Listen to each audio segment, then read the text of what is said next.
ഈ ഇഷ്യൂ ഉള്ളവർക്ക് റിലേഷൻഷിപ്പിനെ കുറിച്ചിട്ട് അൺസർട്ടനിറ്റി ആണ് കൂടുതലുള്ളത്. കൺഫ്യൂഷനും ടെൻഷനും ഒരുപാടുള്ളത് കാരണം ചിന്തകളും മനസ്സിൽ ഇങ്ങനെ കണ്ടിന്യൂസ് ആയിട്ട് റോൾ ചെയ്തുകൊണ്ടിരിക്കും. അവൾക്ക് എന്നെ ഇഷ്ടമായിരിക്കും, അല്ലെങ്കിൽ അവൻ എന്നെ ഇഷ്ടമായിരിക്കുമോ, ഇഷ്ടം നഷ്ടപ്പെട്ടാൽ ഞാൻ എന്ത് ചെയ്യും, അവർക്ക് എന്നെ നഷ്ടപ്പെട്ടു പോകുമോ, അങ്ങനെയുള്ള ഒരുപാട് കാര്യങ്ങൾ. ഒന്നിനും ഉത്തരം ഉണ്ടായിരിക്കത്തില്ല. ഇവർ ഈ ചിന്തകളൊന്നും പാർട്ട്ണറോട് ഷെയർ ചെയ്യണമെന്നില്ല. അതിന് പകരം വിസിബിൾ ആയിട്ട് ചില ചോദ്യങ്ങൾ ചോദിക്കാറുണ്ട്. ചോദ്യങ്ങൾ എന്ന് പറഞ്ഞാൽ റിപ്പീറ്റഡ് ആയിട്ട് വരും, ഒന്നിലധികം തവണ ഒരു കാരണമില്ലാതായിരിക്കും ചോദിക്കുന്നത്. നീ ഓക്കെ ആണോ, എന്തെങ്കിലും പ്രശ്നമുണ്ടോ, എന്തെങ്കിലും പ്രശ്നം ഉണ്ടെങ്കിൽ പറയണം കേട്ടോ. ഇങ്ങനെയുള്ള കണ്ടിന്യൂസ് ക്വസ്റ്റ്യൻസ് വരുവാണെന്നുണ്ടെങ്കിൽ ഒരു പക്ഷേ ബാക്ക് എൻഡിൽ ഇതേപോലുള്ള ചിന്തകൾ വന്നു പോകുന്നതായിരിക്കാം. ഓവർ തിങ്കിങ്ങും തെറ്റിദ്ധാരണകളും ഒരുപാട് ഉണ്ടാകാനായിട്ടുള്ള ചാൻസ് ഉണ്ട്. ഓവർ തിങ്കിങ് എന്ന് വെച്ച് കഴിഞ്ഞാൽ വളരെ ചെറിയൊരു കാര്യം മതി. ഉദാഹരണമായിട്ടൊന്ന് ഫോൺ ചെയ്തു പാർട്ട്ണറിന്റെ ഫോൺ എടുക്കാനായിട്ട് പറ്റിയില്ല, രണ്ടാമത് ഒന്നും കൂടെ വിളിച്ചു, വീണ്ടും എടുത്തില്ല. ആ സമയത്ത് ആ ചിന്ത അങ്ങ് സ്റ്റാർട്ട് ചെയ്യും. എന്തായിരിക്കും ഫോൺ എടുക്കാത്തത്, ആരുടെങ്കിലും സംസാരിക്കുവാണെന്നുണ്ടെങ്കിൽ അത് ആരായിരിക്കും, അവർ തമ്മിൽ എന്തായിരിക്കും ബന്ധം, എന്നെ ഇട്ടിട്ട് പോകാനായിട്ടുള്ള സാധ്യതയുണ്ടോ, ഇങ്ങനെ ചിന്തിച്ച് അങ്ങ് പോകും. ഇതിനൊരു അവസാനം ഉണ്ടായിരിക്കത്തില്ല. കൃത്യമായിട്ടുള്ള ഒരു ടൈം ടേബിൾ റൂട്ടീൻ ഒക്കെ ഫോളോ ചെയ്ത് പോവുകയാണെന്നുണ്ടെങ്കിൽ ഇവർ ഓക്കെ ആയിരിക്കും. ഈ ടൈമിങ്ങിൽ എന്തെങ്കിലും ഡിഫറൻസ് ഉണ്ടായി കഴിഞ്ഞാലും ഈ ഓവർ തിങ്കിങ് വരാനായിട്ടുള്ള ചാൻസ് ഉണ്ട്. ഉദാഹരണമായിട്ട് പാർട്ണർ എല്ലാ ദിവസവും 5 മണിക്കാണ് വരുന്നത്. 5 മണി കഴിഞ്ഞിട്ട് അല്പം ഒന്ന് ലേറ്റ് ആയി പോയി കഴിഞ്ഞാൽ ഈ ഓവർ തിങ്കിങ് അവിടെ സ്റ്റാർട്ട് ആവും. എന്താണ് ലേറ്റ് ആയത്, വേറെ എവിടെയെങ്കിലും പോയായിരിക്കുമോ,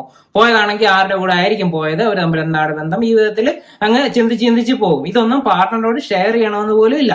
തിരിച്ചെത്തുമ്പോൾ ദേഷ്യപ്പെടുമായിരിക്കും ചെയ്യുന്നത്. ഇത്ര ലേറ്റായ എന്താണ്, ഈ ലോകം എങ്ങനെയാണെന്ന് അറിഞ്ഞുകൂടെ, ആ വിധത്തിൽ സംസാരിക്കാനായിട്ട് തുടങ്ങും. വളരെ വലിയ വിധത്തിൽ ദേഷ്യം പ്രകടിപ്പിക്കാറുണ്ട് ഈ ടൈപ്പ് ആൾക്കാർ. ദേഷ്യം എന്ന് വെച്ച് കഴിഞ്ഞാൽ ഇവർ ഒരുപാട് കാര്യങ്ങൾ സപ്രസ് ചെയ്യുന്നുണ്ട്. ഈ പറയുന്ന ചിന്തകൾക്കൊന്നും എവിഡൻസ് ഇല്ലാത്തത് കൊണ്ടിട്ട് ഇത് പാർട്ട്ണറുമായിട്ട് ഷെയർ ചെയ്യാൻ ചാൻസ് ഇല്ല.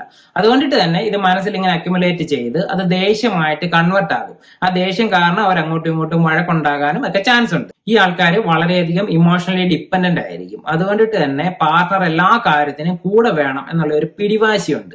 ഈ പിടിവാശി കാരണം പാർട്ട്ണറുടെ ഫ്രീഡം ഒരുപാട് നഷ്ടപ്പെടാനായിട്ടുള്ള ചാൻസ് ഉണ്ട്. തുടക്കത്തിലൊക്കെ റിക്വസ്റ്റ് ആയിട്ടായിരിക്കും എല്ലാ കാര്യവും പറയുന്നതെന്നുണ്ടെങ്കിലും പതുക്കെ അത് ആവശ്യവും അനാവശ്യവും ഒക്കെ ആയി തീരും. അതുകൊണ്ടിട്ട് പാർട്ട്ണറിനെ കൂടുതൽ കൺട്രോൾ ചെയ്യും, മറ്റൊരു കാര്യത്തിനും വിടത്തില്ല. ഇവിടെ ഒരു ശ്വാസം മുട്ടലായിരിക്കും യഥാർത്ഥത്തിൽ പാർട്ട്ണർ അനുഭവിക്കുന്നതെന്ന് പറയുന്നത്. ഇവർ ജീവിക്കുന്നത് തന്നെ ഫ്യൂച്ചറിലാണ്. ഇത് ബ്രേക്കപ്പ് ആയി പോയി കഴിഞ്ഞാൽ എന്ത് ചെയ്യും, ഈ ഒരാൾ എന്റെ കൂടില്ല എന്നുണ്ടെങ്കിൽ ഞാൻ എന്ത് ചെയ്യും, എനിക്ക് ജീവിക്കാൻ പറ്റത്തില്ല, ഈ ജീവിതം എന്റെ അവസാനിച്ച് പോകും, ഇവർ പോകാനായിട്ടുള്ള ചാൻസ് ഉണ്ട്. എല്ലാം ഫ്യൂച്ചർ ടെൻസിലാണ് ചിന്തകൾ വന്നു പോയിക്കൊണ്ടിരിക്കുന്നത് എന്ന് പറയുന്നത്. അതുകൊണ്ടിട്ട് തന്നെ കൃത്യമായിട്ടുള്ള ഒരു ആൻസർ ഉണ്ടായിരിക്കത്തില്ല.